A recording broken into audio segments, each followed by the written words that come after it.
નમસ્તે વિદ્યાર્થી મિત્રો, આજે આપણે ધોરણ 11 એકાઉન્ટમાં હિસાબી પદ્ધતિ છે એના ફાયદા અને મર્યાદા આપણે શીખી ગયા. એ હિસાબી પદ્ધતિ છે આપણે જે લખીએ છીએ એના ઉપયોગ કરતા કોણ કોણ છે, આ કોને કોને ઉપયોગમાં આવે છે અને એમની જરૂરિયાતો શું છે તે જોઈએ. તો સૌપ્રથમ તો આ હિસાબી માહિતી છે એ સંચાલકોને ઉપયોગ કરતા થશે. કેવી રીતે? તો કે કંપનીનું જે સ્વરૂપ છે એમાં શેર હોલ્ડરો કંપનીના માલિક કહેવાય છે. શેર હોલ્ડરો કંપનીના માલિક કહેવાય છે. કંપનીનું બોર્ડ ઓફ ડિરેક્ટર દ્વારા એનું સંચાલન કરવામાં આવે છે. કંપનીનું સંચાલન બોર્ડ ઓફ ડિરેક્ટર્સ દ્વારા કરવામાં આવે છે. તેમના દ્વારા જે નિર્ણય લેવામાં આવે છે, બરાબર, એ નિર્ણયો કોના આધારે લેવામાં આવે છે? તો કે આ નિર્ણયો હિસાબના આધારે જ લેવામાં આવે છે. એટલે એમના આધારે જે નિર્ણય લેવામાં આવે છે એના નિર્ણયોની અસર હિસાબોમાં પ્રતિબિંબિત થાય છે.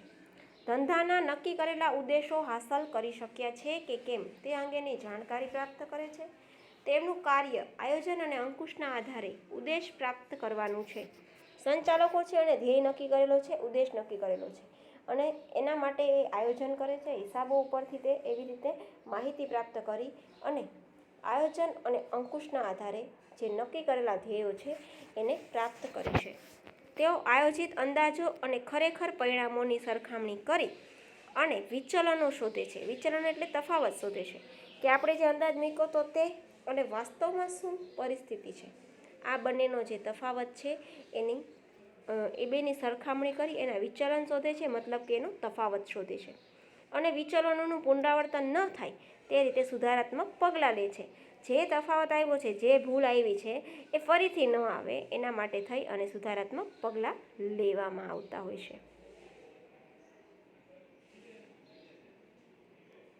હિસાબો એ સંચાલકો માટે તેમની કાર્યક્ષમતા માપવાનું માર્ગદર્શન છે, એક આદર્શ સાધન છે. હિસાબો એને માર્ગદર્શન આપે છે કેમ કામ કરવું અને હિસાબો સંચાલક કેવું કામ કરે છે, એની કાર્યક્ષમતા કેવી છે, કાર્ય કરવાની ક્ષમતા કેવી છે એ માપવાનું એક સાધન છે. સંચાલકો આંતરિક ઉપયોગકર્તા તરીકે વર્ગીકૃત કરી શકાય. આમ હિસાબો છે સંચાલકો માટે ખૂબ જ અગત્યના છે. બીજું, હિસાબો કોના માટે અગત્યના છે? તો કે શેર હોલ્ડર્સ માટે. કાયદાકીય જોગવાઈના આધારે કંપનીના સંચાલકોએ નિર્ધારિત સમય મર્યાદામાં તમામ શેર હોલ્ડરોને કંપનીના હિસાબોની પ્રમાણિત નકલ મોકલવાની હોય છે. કંપનીના જે સંચાલકો છે એને નિર્ધારિત સમય મર્યાદાની અંદર શું કરવાનું છે? તો કે કંપનીના જે શેર હોલ્ડરો છે, બરાબર, જે લોકોએ કંપનીના શેર ખરીદ્યા છે એને એના શેર હોલ્ડર કહેવાય. એ બધા શેર હોલ્ડરોને નિર્ધારિત કરેલ સમયમાં પ્રમાણિત નકલ મોકલી દેવાની છે કે કંપનીના જે હિસાબો છે એની નકલ મોકલી દેવાની છે. આ હિસાબોની નકલ મેળવવી શેર હોલ્ડરનો અધિકાર છે, બરાબર, કે કંપની હિસાબો જે તૈયાર કરે છે એ શેર હોલ્ડરને મળવા જ જોઈએ. એટલે કંપનીના કાર્યનો એને ખ્યાલ આવે, કંપની કઈ પરિસ્થિતિમાં છે એનો એને ખ્યાલ આવે. એટલે કંપનીના જે હિસાબો તૈયાર થાય એની જે નકલ છે, એટલે કે એની જે ઝેરોક્સ છે તે એને બધા શેર હોલ્ડરને મોકલવી પડશે. આ નકલ મેળવવાનો શેર હોલ્ડરને અધિકાર છે અને આ નકલ મોકલવી એ કંપનીની ફરજ પણ છે. શેર હોલ્ડર પ્રકાશિત થયેલ તમામ નાણાકીય અને બિન નાણાકીય વિગતોનું વિશ્લેષણ કરશે, બરાબર, એટલે કે જોશે, કંપનીના હિસાબોને ચેક કરશે અને કંપનીમાં રોકાણ કરવું કે ન કરવું એનો નિર્ણય લેશે. કંપનીના વિકાસ અંગે જાણકારી પ્રાપ્ત કરશે. કંપની જો ભવિષ્યમાં અને કંપનીનો ભવિષ્યનો પણ અંદાજ એ લોકો કરી શકે છે, કારણ કે દર વર્ષે કંપની સારો એવો નફો કર્યો હોય, દર વર્ષે નફો વધતો હોય તો શેર હોલ્ડર અંદાજ લગાવી શકે છે કે હજી આવનાર વર્ષોમાં પણ કંપની સારું પરફોર્મન્સ કરી શકે છે. આ બાબતના આધારે તેઓ નક્કી કરે છે કે શેરમાં રોકાણ કરવું, શેરમાં જે રોકાણ કરી રાખ્યું છે ચાલુ રાખવું કે ન રાખવું. અને પર્યાવરણની રક્ષાના હેતુસર હવે કંપનીઓએ ઈમેલ દ્વારા પણ હિસાબો મોકલવાની શરૂઆત કરી છે. પર્યાવરણની રક્ષાના હેતુસર મતલબ શું? આમાં પર્યાવરણ ક્યાંથી આવ્યું? તો કે પહેલાં જે કંપની પોતાના શેર હોલ્ડરોને ઝેરોક્સ મોકલતી હતી, બધાને નકલ મોકલતી હતી, એના માટે કાગળનો ઉપયોગ થતો હતો અને આપણને ખબર જ છે કાગળ બનાવવા માટે જંગલો કાપવામાં આવે છે તો પર્યાવરણને નુકસાન થાય છે. એટલે કાગળનો ઉપયોગ બંધ કરી અને હવે ડાયરેક્ટ કોમ્પ્યુટર દ્વારા, કોમ્પ્યુટરમાં ઈમેલ દ્વારા જ એમને માહિતી મોકલી દેવામાં આવે છે. સંભવિત શેર હોલ્ડર. સંભવિત શેર હોલ્ડર એટલે કે જે લોકોએ કંપનીના શેર ખરીદ્યા નથી પણ જેઓ વિચારી રહ્યા છે કે અમારે શેર ખરીદવા, તો કઈ કંપનીના શેર ખરીદવા? તો જો કંપની પોતાના સંભવિત શેરહોલ્ડરોને પોતાના હિસાબોની માહિતી આપશે તો બની શકે કંપનીની સારી નફાકારકતાની સ્થિતિને ધ્યાનમાં જોઈ અને એ આપણા શેરહોલ્ડર બની શકે છે. આ એવા પ્રકારના રોકાણકારોનો વર્ગ છે જેઓ પોતે કંપનીના શેર ખરીદવાની ઈચ્છા ધરાવતા હોય છે. કંપનીના શેરમાં રોકાણ કર્યા પછી એમને અપેક્ષિત વળતર મળશે કે કેમ, બરાબર, ઈચ્છા ધરાવે છે કે આ કંપનીમાં રોકાણ કરવું, પણ રોકાણ કર્યા પછી એમને વળતર મળશે કે કેમ એને જાણવું છે તો એ કંપનીના હિસાબી માહિતીના આધારે જાણી શકશે. લેણદારો. લેણદારો એટલે જેની પાસેથી આપણે ઉધારેથી માલ ખરીદી કરી હોય તે. એ આપણા સંસ્થાના હિસાબો ઉપરથી જ તારણ મેળવી શકશે કે આપણને ઉધાર માલ આપવો કે નહીં. એટલે લેણદાર એટલે જે વ્યક્તિઓ કે જે એકમો, બરાબર, ધંધાકીય એકમને ઉધાર માલની સગવડ પૂરી પાડતા હોય. આ ઉપરાંત બીજા તો કે લેણદારોમાં ધિરાણ કરનારા પણ આવશે જે આપણને ઉછીના નાણાં આપે છે. ડિબેન્ચર હોલ્ડર પણ આવશે. આમ બંને પક્ષકારો ધંધાકીય એકમ પાસેથી ભવિષ્યમાં જે નાણાં મેળવવાના છે, આ પક્ષકારો પોતાના નાણાં સુરક્ષિત છે કે કેમ, ભવિષ્યમાં મળશે કે કેમ, આ બધું વિચારવા માટે થઈ અને ધંધાની આર્થિક સ્થિતિ કેવી છે અને ભવિષ્યમાં ધંધાની આર્થિક સ્થિતિ કેવી હશે એવો અંદાજ લગાડવા માટે હિસાબો ચેક કરતા હોય છે, હિસાબો મેળવતા હોય છે. કર્મચારીઓ. કર્મચારીઓના ધંધાના હિસાબો ખાસ અગત્યના ઉપયોગી છે. એનું કારણ છે કે જો કર્મચારીઓને અંદાજ છે જો કંપની સારો નફો કરશે તો અમારા પગારમાં વધારો થશે, અમને બોનસ મળશે, અમને વધારાનો પગાર મળશે, ભથ્થા મળશે અને નોકરીની સુરક્ષાનો પણ એને અંદાજ આવે છે. તો ધંધાકીય એકમના જે કર્મચારીઓ છે એને હિસાબો પરથી પોતાના પગાર વધારા, બોનસ અને નોકરીની સુરક્ષા વગેરેનો ખ્યાલ આવે છે. સામાન્ય રીતે કર્મચારીઓ માટે હિસાબોમાં અગત્યનું અંગ હોય તો હિસાબો શા માટે જોવે છે કર્મચારીઓ? માત્ર ને માત્ર એને એક જ વસ્તુ જોવાની છે અને એ છે ધંધાનો નફો. અને નફાના આધારે તે પોતાના સંચાલક આગળ માંગણી કરી શકે કે જો આ વખતે કંપનીએ સારો એવો નફો કર્યો છે તો અમને પણ એનો લાભ આપો. ધંધાકીય એકમની આર્થિક સ્થિતિ અને વિકાસ સારો હશે તો પોતાની નોકરી સુરક્ષિત છે એનો અંદાજ પણ એ બાંધી શકે છે. આમ હિસાબો તેમના માટે પણ ઉપયોગિતા ધરાવે છે. વેરા અધિકારીઓ. દેશમાં વિવિધ પ્રકારના વેરા છે. ધંધાની આવક, ધંધાની પ્રવૃત્તિઓ તેમજ અન્ય બાબતોને ધ્યાનમાં રાખીને સરકાર વેરા ઉઘરાવવાનું કામ કરે છે. તો વેરાની ઉઘરાણી માટે જે અધિકારીઓ નિમવામાં આવ્યા છે એને પણ એના હિસાબો ચેક તો કરવા પડશે ને કે સાચા છે કે નહીં. આમ અંદાજપત્રમાં સરકારો દ્વારા આ અંગેની જોગવાઈ પણ કરવામાં આવી છે. વેરાની ચૂકવણી અંગેની જવાબદારી હિસાબો પરથી તૈયાર થાય છે. તૈયાર થયેલા હિસાબો અને ચૂકવવામાં આવેલા વેરાઓ વાસ્તવમાં અંદાજપત્રની જોગવાઈ પ્રમાણે ચૂકવવામાં આવ્યા છે કે નહીં, બરાબર, એમાં કંઈ મિસ્ટેક તો નથી ને. આ ચેક કરવાનું કામ વેરા અધિકારીઓનું છે. આ વેરાઓ રાજ્ય સરકાર અને કેન્દ્ર સરકાર દ્વારા ઉઘરાવવામાં આવતા હોય છે. આ વેરાઓ કેન્દ્ર સરકાર અને રાજ્ય સરકાર ઉઘરાવે છે. આમ હિસાબોનો ઉપયોગ વેરા અધિકારીઓને પણ મદદ કરે છે. ગ્રાહકો.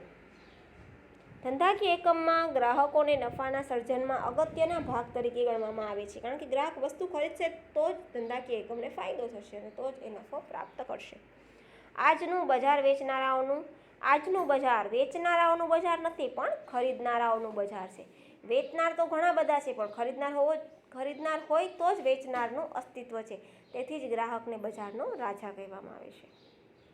ખરીદનાર માટે એટલે કે ગ્રાહક માટે નવા કાયદાઓ અમલમાં આવ્યા છે અને પોતાની ખરીદેલ વસ્તુના તમામ હકો પણ, બરાબર, ગ્રાહક પોતાની ખરીદેલ બધી વસ્તુ માટે જાગૃત બન્યો છે. વસ્તુ કે સેવાની પડતર અંગે પણ તે સજાગતા ધરાવે છે.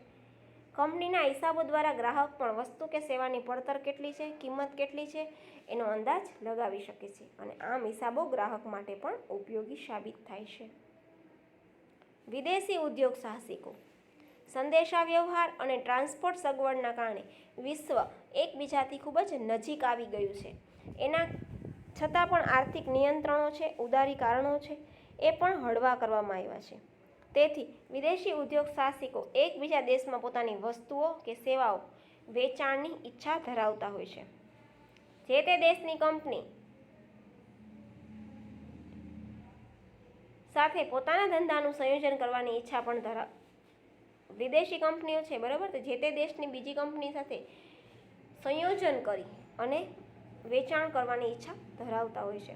પરંતુ આ નિર્ણય લેતા પહેલાં તે જે તે કંપનીના હિસાબો ચેક કરશે. દાખલા તરીકે બીજા દેશની કોઈ પણ કંપની આપણા દેશમાં વ્યવસાય કરવા માગતી હોય, ધંધો સ્થાપવા માગતી હોય, તો એ આપણા ભારતની કોઈ પણ એક કંપની સાથે જોડાણ કરી, સંયોજન કરી અને ધંધો સ્થાપના કરશે. પણ એ પહેલાં જે કંપની સાથે ધંધાનું સંયોજન કરવા માગે છે એ કંપનીના હિસાબો ખાસ ચેક કરશે. અને એમાં શું જોશે તો કે હિસાબોનો ઉપયોગ કરી અને તમામ પાસા જોશે. કંપનીની સદ્ધરતા કેવી છે, નફાકારકતા કેવી છે, તરલતા કેવી છે, આ જોયા પછી જ પોતે નિર્ણય લેશે. આમ વિદેશી ઉદ્યોગ સાહસિકો જે ભારતમાં રોકાણ કરવા માગતા હોય એના દ્રષ્ટિએ પણ હિસાબો મહત્વના છે. નિયમનકારી સંસ્થાઓ. કંપની ધંધા સ્વરૂપમાં સરકાર અને સરકાર દ્વારા નિર્મિત નિયમનકારી સંસ્થાઓ અંકુશ રાખતી હોય છે, જેથી કરીને કંપનીના કોઈપણ પગલાંને કારણે સામાન્ય પ્રજાને આર્થિક નુકસાન ન થાય. કંપનીઓ જે ચાલતી હોય છે એ નિયમો હેઠળ જ ચાલતી હોય છે અને એના ઉપર અંકુશ રાખવા માટે અન્ય સંસ્થાઓ હોય જ છે. દાખલા તરીકે SEBI, security exchange board of India, પછી છે ઇરડા, એની સ્થાપના કરવામાં આવી છે. આ સંસ્થાઓ કંપનીને કેમ ધંધો કરવો, કંપનીએ કેવી રીતે હિસાબો રાખવા, કંપની કેવી રીતે વ્યવસાય કરવો, આ બધા માટે નિયમો અને માર્ગદર્શિકા બનાવવામાં આવે છે અને એ પ્રમાણે હિસાબો તૈયાર કરવાના હોય છે. ઉપરાંત નિયમો પ્રમાણે હિસાબ થયા છે કે નહીં તે અંગેની તપાસ પણ એ લોકો કરે છે. આ માટે આ હિસાબો નિયમનકારી અધિકારી માટે પણ ઉપયોગી છે. ત્યારબાદ આવે છે વ્યવસાય સંસ્થાઓ.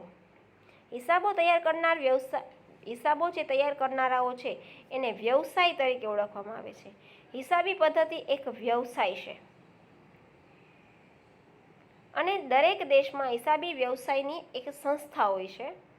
હિસાબી પદ્ધતિ માટે આપણા દેશમાં પણ 1949થી the institute of chartered accountants of India કાર્યરત છે.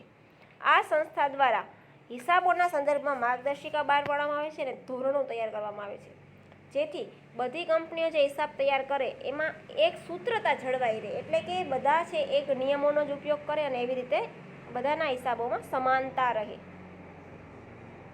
આમ વ્યવસાય સંસ્થાઓએ માર્ગદર્શિકા અને હિસાબી ધોરણો તૈયાર કરવા માટે પણ હિસાબો મદદરૂપ થતા હોય છે. સંશોધકો અને વિશ્લેષકો.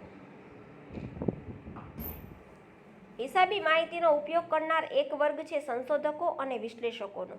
આ ઉપયોગકર્તાઓને કંપનીની નફાકારકતા કેટલી છે, આર્થિક સદ્ધરતા કેટલી છે તેની જાણકારી મેળવવા ઉપરાંત, બરાબર, આ સંશોધકો છે એ એવું તો જોવે છે કે કંપનીની સદ્ધરતા કેટલી છે, કંપનીની નફાકારકતા કેટલી છે, પણ બીજું શું જોવે છે, આ નફાકારકતા અને સદ્ધરતા આવી કેમ, એ લોકોએ મેળવી કેમ અને આટલી કેમ, બરાબર, ઓછી હોય તો ઓછાનો પ્રશ્ન, બહુ વધારે હોય તો બહુ વધારે પણ કેમ આવી, એમ આ અંગેનું તેઓ સંશોધન કરે છે અને વિશ્લેષણ કરે છે.